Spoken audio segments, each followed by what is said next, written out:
పరిశుద్ధుడైన మా పరలోకపు తండ్రి, జీవము గల నీ యేసుక్రీస్తు ప్రభు నీ పవిత్రమైన పాదములు కొందనాలు చెల్లిస్తున్నాం. నీ పరిశుద్ధ గ్రంథంలోని మాటలను ధ్యానిస్తుండగా మీ ఆత్మచేత మీరు మాకు బోధించి మమ్మల్ని బలపరచమని యేసుక్రీస్తు పరిశుద్ధ నామం నా వేడుకొచ్చున్నాం పరమ తండ్రి. పరిశుద్ధ గ్రంథంలో నుండి కీర్తన గ్రంథము 111వ అధ్యాయము 3వ వచనం. 111:3.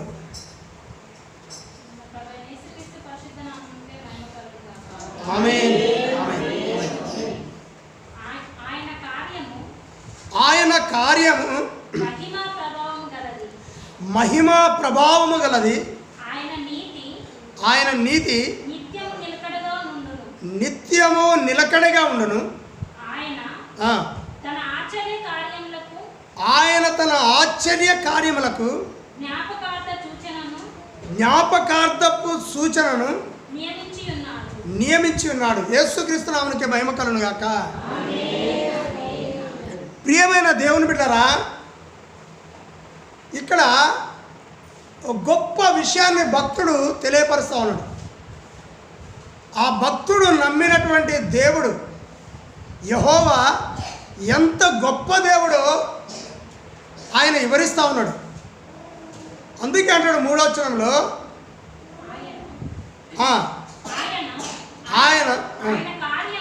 ఆయన కార్యము అంటే ఆయన చేసే పని మహిమ ప్రభావము గలది. దేవుడు అనగా సృష్టికర్త అయిన దేవుడు చేసిన కార్యం ఏంటిదంటే మహిమ ప్రభావము గలది. అంటే అది మహిమతో నిండింది, అది శక్తితో కూడింది. ఇప్పుడు ఈ భూమిని మనం చూస్తూ ఉన్నాం, ఆకాశమును చూస్తూ ఉన్నాం, ఇందులో సూర్య చంద్ర నక్షత్రములు చూస్తూ ఉన్నాం, నీటిని చూస్తూ ఉన్నాం. దేవుడు ఇదంతా కూడా ఆయన తయారు చేసిండు. ఆయన కార్యం ఇది. ఆయన కార్యము మహిమ గలది.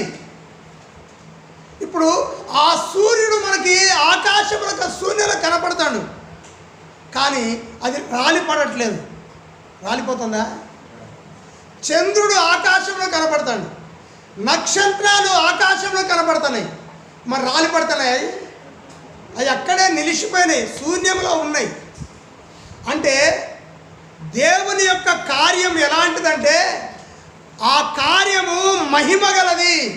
అది ఎవ్వరూ గుర్తించలేరు. ఇప్పుడు నీరు సముద్రం ఉన్నది, దాని అలలు వచ్చి మరి ఎగసి కొడుతూ ఉంటాయి. అక్కడికి వచ్చి హద్దు, దేవుడు నియమించిన హద్దు వరకు వచ్చి కొట్టి మళ్ళీ వెనక్కి వెళ్ళిపోతూ ఉంటాయి. కారణం ఏంటంటే అది మహిమ గలది, ఆయన కార్యం. దేవుడు సముద్రానికి హద్దులు నియమించిండు.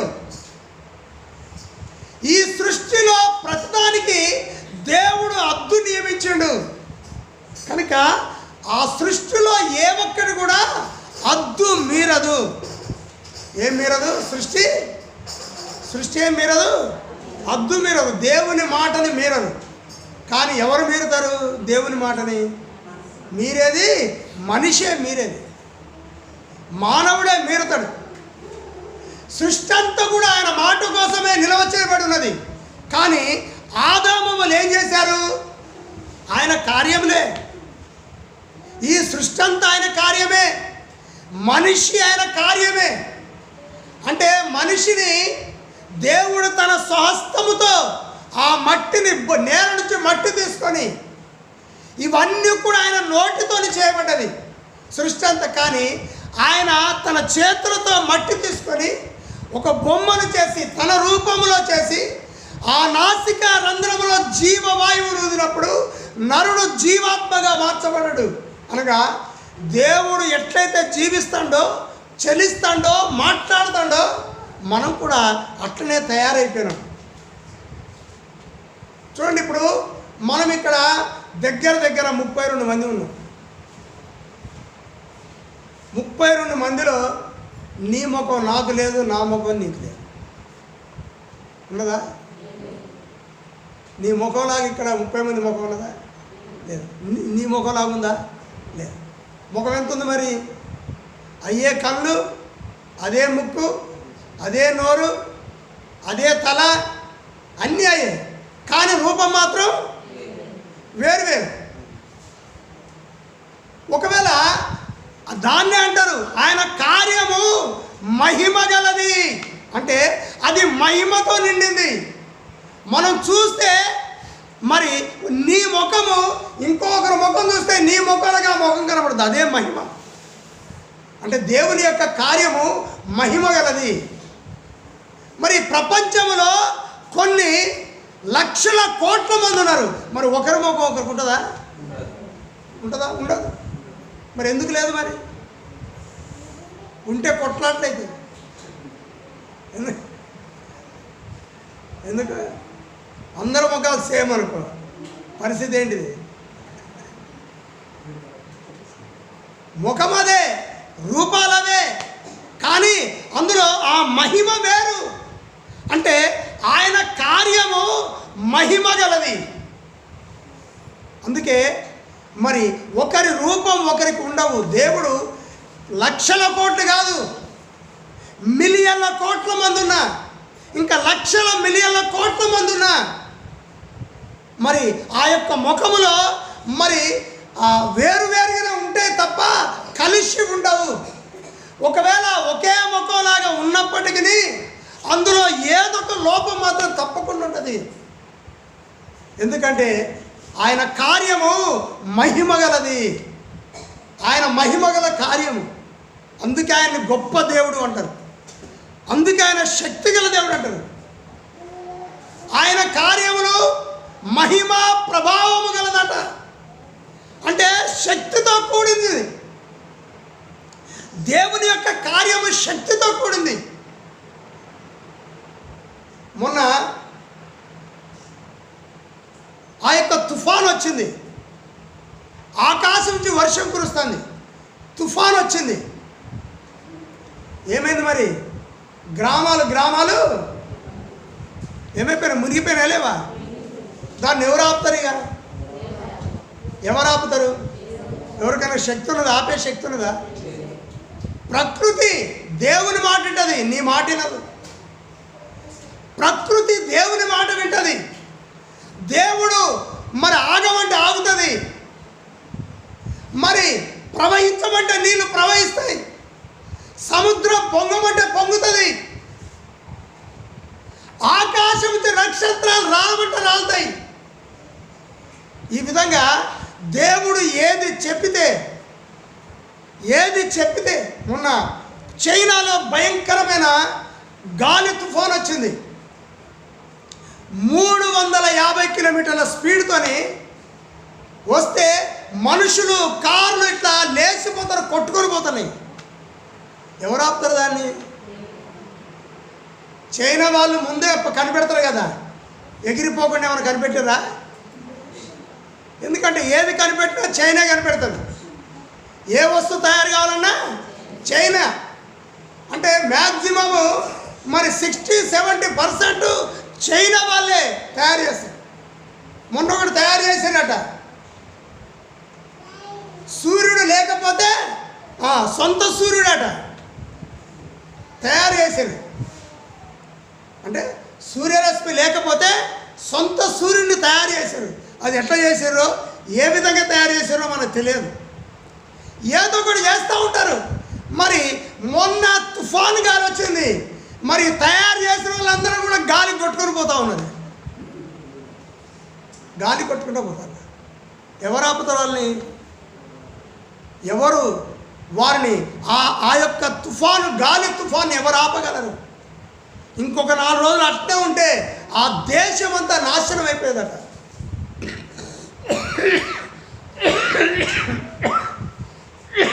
వార్తల్లో చూపిస్తూ ఉన్నారు.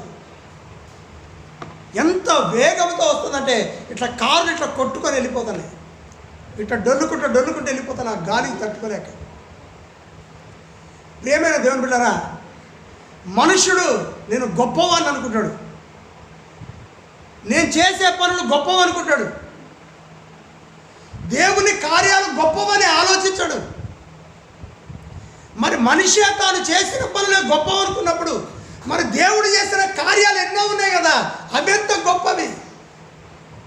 ఈ భూమి, ఆకాశము, నక్షత్రాలు, సూర్యచంద్ర నక్షత్రాలు, ఈ యొక్క నీరు, గాలి, ఈ వర్షము, ఇవన్నీ కూడా దేవుడు సిద్ధపరిచిండు, దేవుడు ఏర్పాటు చేసిండు. కనుక ఆయన యొక్క కార్యములు మహిమ గలవి, ప్రభావం గలవి. మనిషి వాటిని తట్టుకోలేడు. ఆ యొక్క ప్రకృతి, అందుకే చాలామంది అంటారు ప్రకృతికి కోపం వచ్చింది అని అంటారు. ఎవరికి వచ్చింది అని? ప్రకృతికి కోపం వచ్చింది. వార్తలు చెప్తా ఉంటారు, ప్రకృతికి కోపం వచ్చింది. దేని మీద? చైనా దేశం మీద కోపం వచ్చింది, లేదా అమెరికా దేశం మీద కోపం వచ్చింది, లేదా కరోనాకి ప్రపంచమంతా కోపం వచ్చింది. కరోనాకి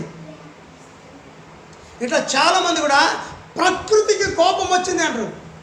మరి ప్రకృతి ఎవరి చేతిలో ఉన్నది? ఈ ప్రకృతిని ఎవరు తయారు చేశారు? ఈ ప్రకృతిని ఎవరిని సిద్ధపరిచాడు? ఆ సత్యాన్ని అందరూ మర్చిపోతూ ఉన్నారు. ప్రకృతికి కాదు కోపం వచ్చింది, దేవునికి కోపం వస్తే ప్రకృతిని ఆజ్ఞయిస్తాడు. ప్రకృతికి ఇక ఆ ప్రకృతి మనుషుల్ని ఏం చేయాలో చేస్తుంది. ఏం చేయాలో అది చేస్తుంది అంతే.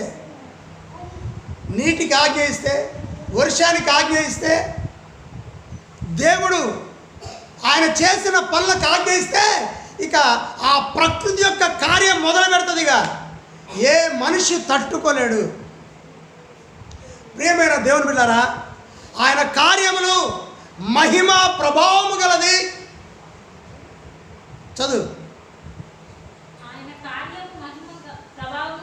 కనుక ఆయన కార్యము, ఆయన చేసిన పనులు చూడండి. ఒక రోగి ఉన్నాడు, మరణ పడకలో ఉన్నాడు. యేసుక్రీస్తు ప్రభు ఆయన పాదాల దగ్గరికి వచ్చినప్పుడు ఆ రోగిని స్వస్థపరుస్తూ ఉంటాడు. రాసపుట్టుతో వచ్చిన ఒక వ్యక్తిని స్వస్థపరిచిండు దేవుడు. ఇట్లా నానా విధమైన రోగాలతో కుంటివారిని, గుడ్డివారిని, చెవిటి వారిని, మూగవారిని, పక్షవాతం గల వారిని, కాళ్ళు చేతులు, ఊస చేతులు గల వారిని, ఈ విధంగా అనేక మంది మరి చనిపోయిన వారిని కూడా తిరిగి యేసు ప్రభు లేపాడు. ఆయన చేసిన కార్యములు మహిమ గలవి.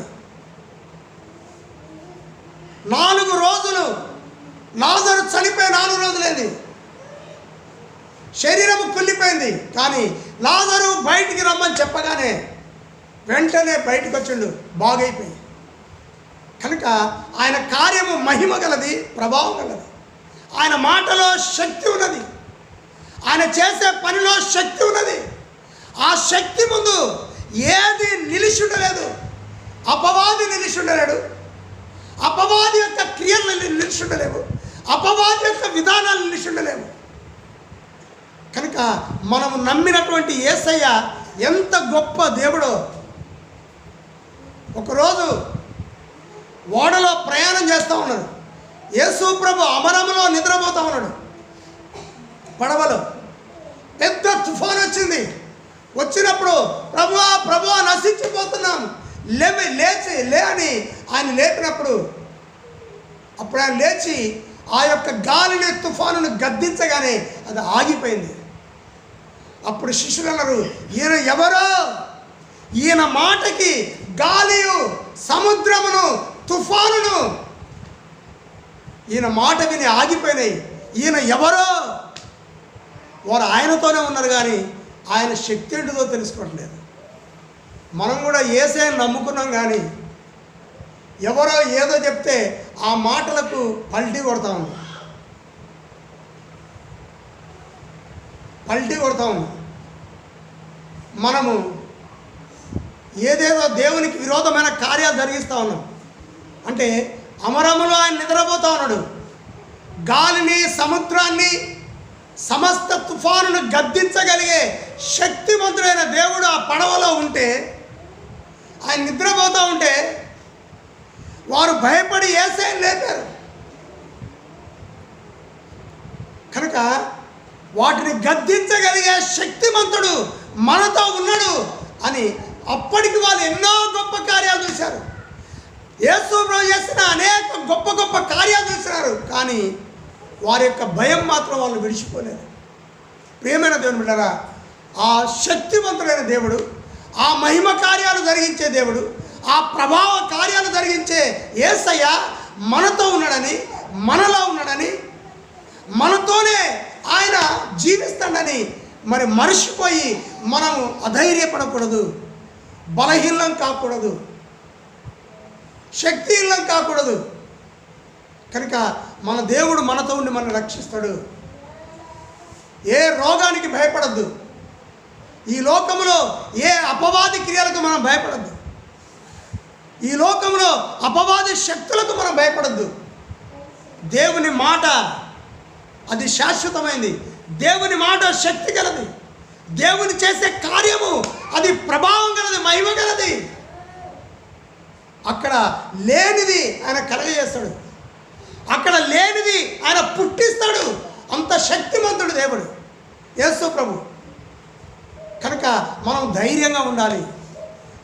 ఆయన కార్యము మహిమ ప్రభావం గలది. ఆయన నీతి అంటే యేసు క్రీస్తు ప్రభువే నీతిమంతుడు. ఆ నీతిమంతుని యొక్క నీతి నిత్యము నిలకడగా ఉంటుంది. నీతి, ఆయన నీతిమంతుడు, ఆయన నీతి మరి నిత్యము నిలకడగా ఉంటుంది. అది అటు ఇటు కదలదు. ఆ నీతి అధైర్యపడదు.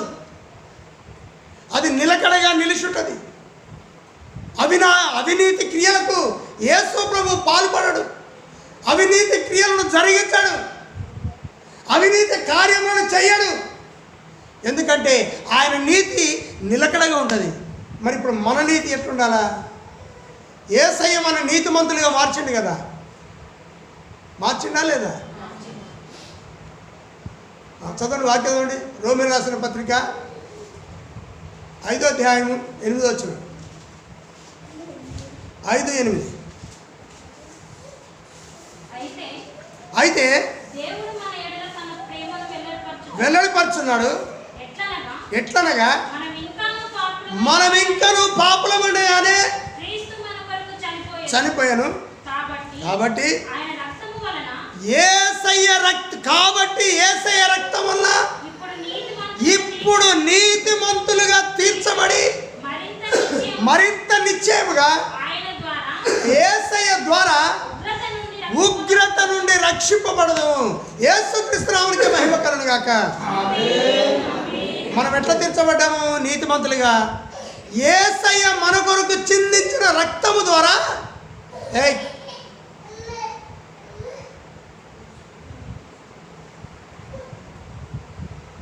యేసయ్య మన కొరకు చిందించిన రక్తము ద్వారా ఇప్పుడు మనం నీతిమంతులుగా తీర్చబడ్డాము. ఇప్పుడు మరి మన నీతి ఎట్లుండాలా? యేసయ్య నీతిమంతుడు. ఆయన నీతి నిత్యము నిలకడగా ఉన్నది. ఎప్పటివరకు? ఆయన ఈ లోకంలో పుట్టినప్పటి నుంచి ఆయన శిలువ మీద తండ్రికి తన ఆత్మను అప్పగించుకునేంత వరకు ఆయన నీతిని తప్పలేదు. నిలకడగా ఉన్నాడు. ఈ రోజు వరకు ఆయన మరి చనిపోయి తిరిగి 3వ దినమున లేచి సజీవుడై పరలోకానికి వెళ్ళాడు. ఆయన నీతి అలాగనే ఉన్నది. ఆయన నిత్యము జీవిస్తున్నటువంటి దేవుడు. కనుక మరి క్రీస్తునందు నీతిమంతులుగా మార్చబడిన మనము మన నీతి కూడా ఎట్లుండాలా? నిలకడగా ఉండాలా. నీళ్లు నిలకడ ఉంటాయా? నీళ్ళు మీ గోరులో నీళ్ళు ఉంటాయి, మీ బిందెలో నీళ్ళు ఉంటాయి, నిలకడ ఉంటాయా? ఏమంటే ఇట్లా అంటే కదులుతూ ఉంటాయి. మరి కదిలే విధంగా మన విశ్వాసం ఉండకూడదు, కదిలే విధంగా మన నీతి ఉండకూడదు, కదిలే విధంగా మన యొక్క పవిత్రత ఉండకూడదు. నిలకడగా ఉండాలా. అనగా ఎలాంటి పరిస్థితులు వచ్చినా, ఎలాంటి పరిస్థితులు సంభవించినా, ఎలాంటి పరిస్థితులు మన జీవితంలో కలిగినా మనము నీతిమంతులుగా నిలకడగా నిలిచినప్పుడు మన జీవితంలో మనల్ని ఎవ్వరు కూడా పడగొట్టలేరు. అపవాది కూడా మనల్ని కదిలించలేడు. మనల్ని కదిలించడం కోసమే అపవాది వస్తూ ఉంటాడు. ఏదైనా ఏదొక విధంగా క్రీస్తు యొక్క నీతిలో నుంచి, క్రీస్తు రక్తంలో కడగబడి వీరు నీతిమంతులుగా మార్చబడరు. మరి ఏ విధంగా అయినా ఈ యొక్క నీతి నుంచి వీరిని తప్పించాలా, కదిలించాలి అని ఆలోచిస్తాడు అపవాది. కనుక నీ నీతి, నువ్వు క్రీస్తు ద్వారా పొందిన నీతిమంతుడిగా మార్చబడ్డావు. నువ్వు నీతిమంతుడు నీవు కదలక నువ్వు నిలిచి ఉండాలా.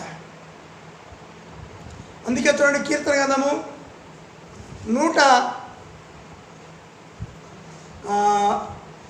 120 అధ్యాయము మొదలు చదువుమా. నా శ్రమలో నేను యెహోవాకు మొరపెట్టుతిని. కనుక ప్రేమైన దేవుని బిడ్డలారా, మనము యెహోవాకు మొరపెట్టడం నేర్చుకోవాలి. నీతిమంతులు ఏం చేయాలి మరి? ఆయన కార్యములు మహిమా ప్రభావం గలవి. ఆయన ఏ కార్యమైనా చేస్తాడు. నీవు శ్రమలో ఉన్నప్పుడు ఏం చేయాలి? నువ్వు నీతిమంతుడైన నీవు దేవుని సన్నిధిలో మొరపెట్టినప్పుడు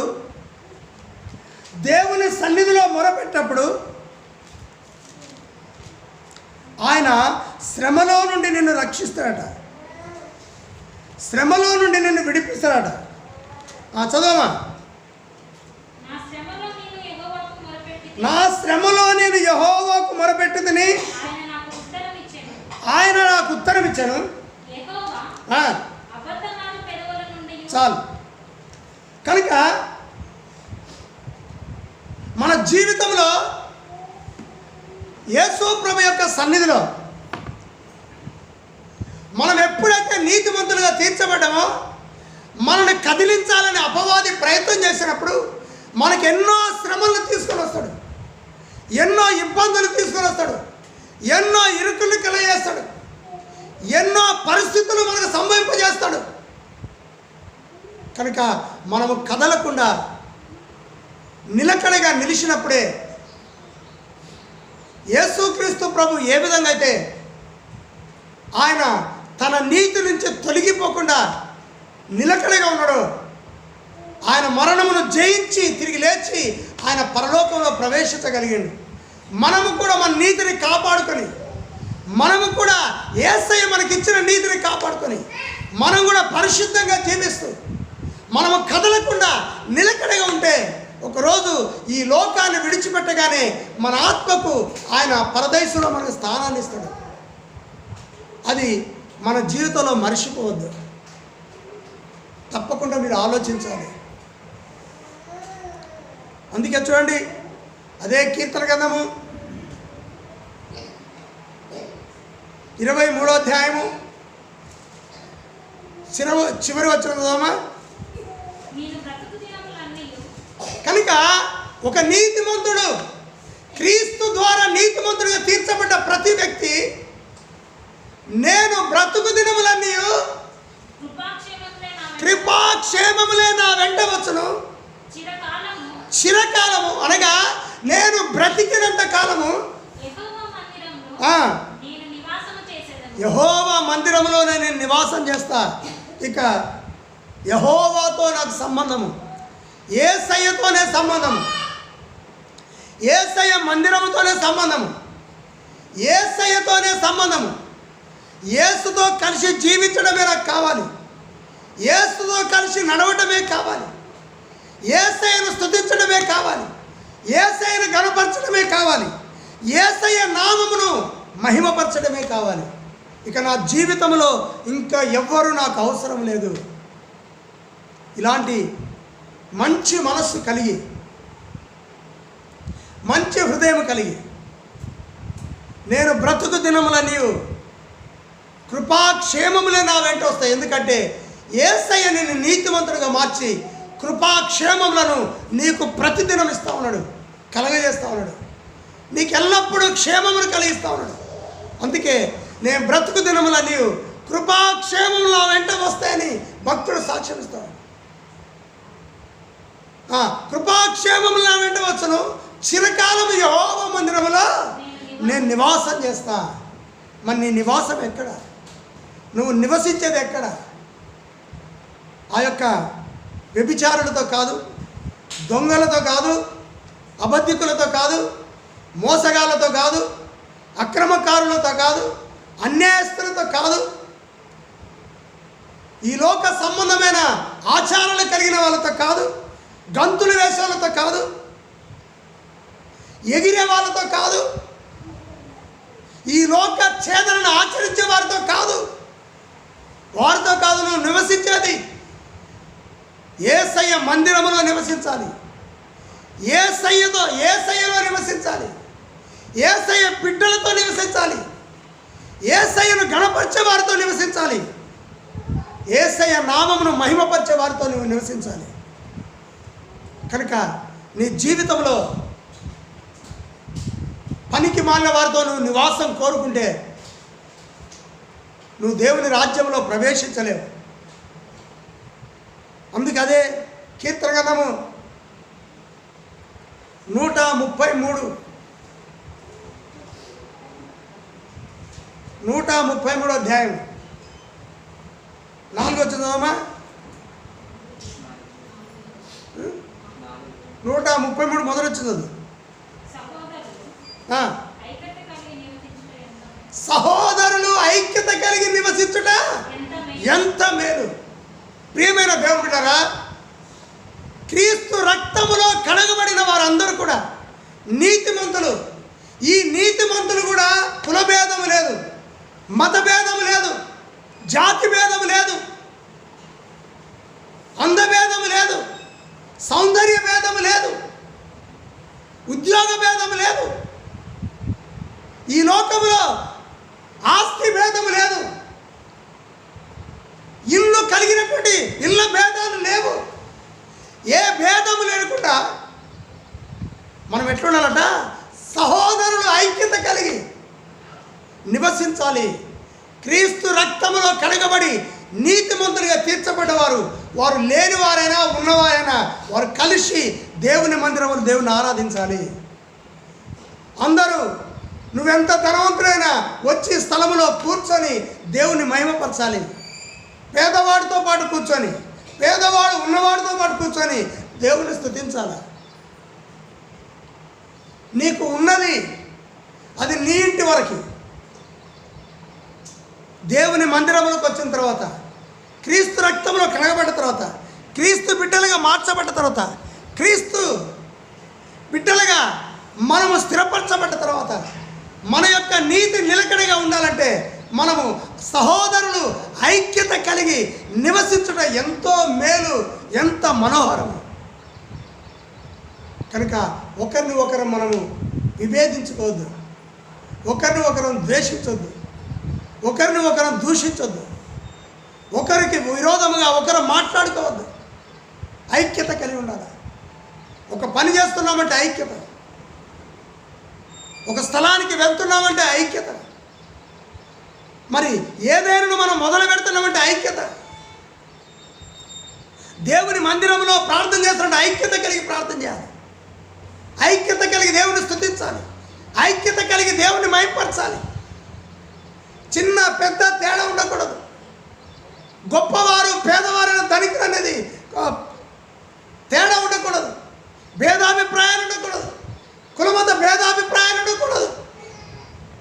దేవుని యొక్క మందిరంలో ప్రవేశించి దేవుని ఘనపరచాలి. ఎందుకంటే పరలోకంలో భేదాభిప్రాయాలు లేవు. అందరూ ఆ స్థలానికి మనం వెళ్ళాలి. ఇక్కడ మా కులము, మా కులము, మా గోత్రం, మా గోత్రం, మా గట్టు, మీ గట్టు, మీ గట్టు, మా గట్టు. అక్కడేమి గట్లు ఉండవు, ఏముండవు. అక్కడ ఒకటే గోత్రం, ఒకటే వంశం. చూడండి, మత్తయి సువార్త 1వ అధ్యాయం 1వ చదువమ్మా.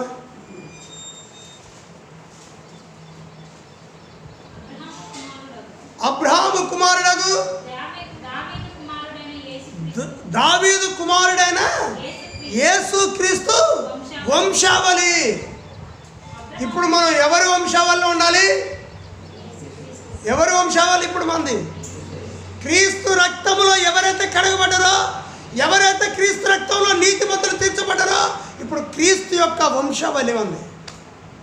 ఇక మళ్ళీ ఏరే వంశం మనకు లేదు, ఏరే గోత్రం మనకు లేదు, ఏరే జాతి మనకు లేదు, ఏరేటువంటి కులం మనకి లేదు. మనం క్రీస్తు కుమారులము.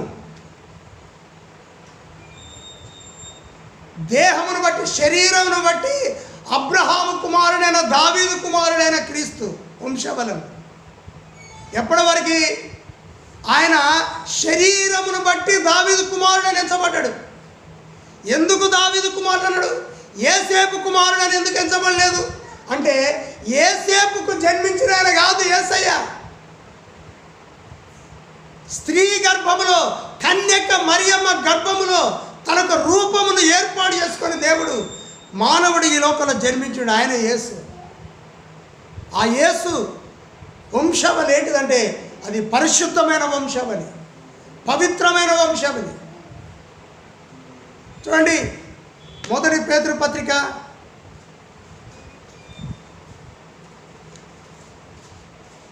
2:9 అయితే మీరు చీకటిలో నుండి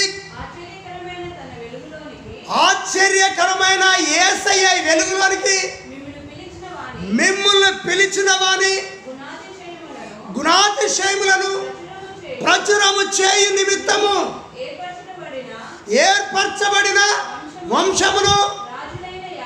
ఎవరోట మనము? ఇప్పుడు ఎవరి వంశంలో? యేసయ్య వంశంలోకి ఉంటేనే మనము పరలోకంలో ప్రవేశిస్తాం. యేసు ప్రభువు వచ్చిన తరువాత ఆయన వంశంలో, అది ఆత్మ సంబంధమైన వంశము, అది శరీర సంబంధమైన వంశమని కాదది.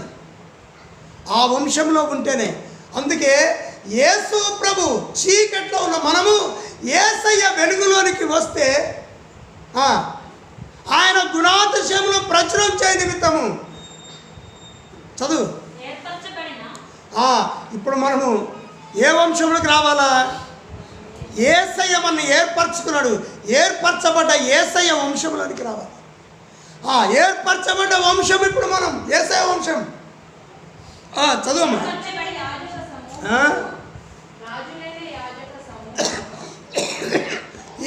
ఏర్పరచబడ యేసయ్యతో ఉన్న వంశము, ఏర్పరచబడిన వంశము, రాజులైన యాజక సమూహము. మనము రాజుల యొక్క లిస్టులో దేవుడు మనం పెట్టాడు. ఆయన వంశంలోకి వస్తే, ఆయన రక్తంలో కడగబడితే ఆయన మన రాజుల వంశంలోనికి తీసుకొచ్చాడు. దాసుల వంశంలో కాదు, రాజులైన మళ్ళీ యాజక సమూహంలోనికి తీసుకొచ్చాడు. అంటే ఆయన యొక్క సేవకుల వంశం ఆయన సేవకుల్లోనికి మళ్ళీ తీసుకొని వచ్చాడు. రాజులైన యాజక సమూహమును పరిశుద్ధ జనం. ఇప్పుడు మనం పరిశుద్ధ జనం, దేవుని సొత్తైన ప్రజల్లో ఉన్నాము. కనుక ప్రేమేంద్రులారా, మనం దేవుని సొత్తైన ప్రజలను. ఎవరు?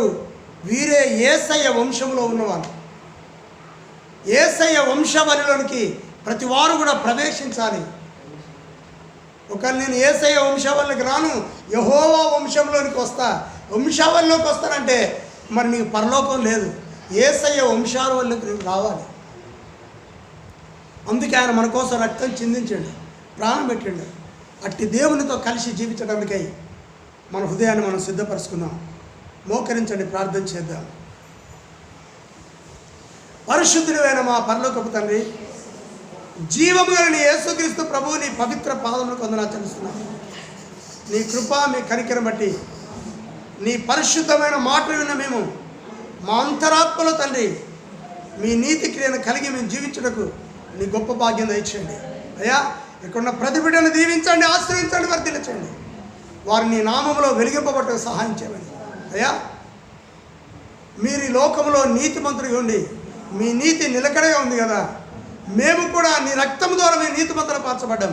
మేము కూడా మా నీతిని నిలకడగా కాపాడుకుంటూ నీ గొప్ప భాగ్యం ఇచ్చామని యేసు క్రీస్తు పరిశుద్ధ నామమున వేడుకొచ్చున్నాం పరమ తండ్రి. ఆమేన్, ఆమేన్, ఆమేన్.